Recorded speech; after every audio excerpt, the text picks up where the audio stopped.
Hey everyone, Bradley tuning in, coming at you with another video. Selling your home for more than it's worth is great, but it can really backfire, and I want to explain to you how and give you an example. My name is Bradley. We do these videos every week, keep you up to date on the latest tips and tricks here in the GTA real estate market. If you want to follow us, smash that like button on Facebook or subscribe to our Watson Estates page on YouTube. Let me start with a question. Have you ever seen a deal go sideways? Maybe it was you, a friend, or family, and maybe it wasn't at your own fault, but you saw a deal go really wrong and didn't close. Leave that down in the comments below. I'd love to hear that feedback.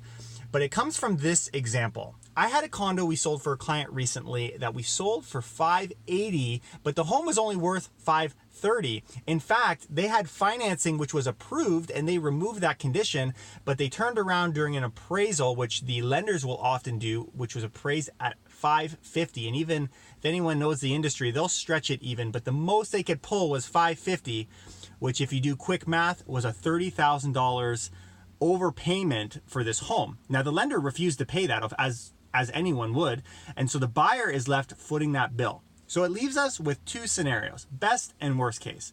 Best case, a buyer can come up with that $30,000. Now on a starter home, it can be often difficult if family's not there to help.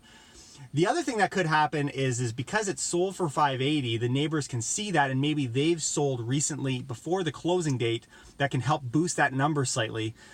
But if neither of these things happen, the worst case scenario can happen, which is this. The money's not there on close, the property doesn't close, and you as the seller now need to relist your home and sue for damages in court to that buyer because they were under contract, so you have that protection, but it can be a real pain in the butt. And the only collateral you have at this point is the deposit that the buyer gave you initially.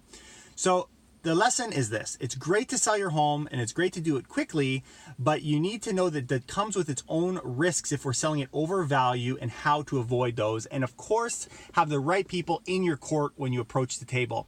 I'll see you next week with more tips and tricks. Take care and keep it real.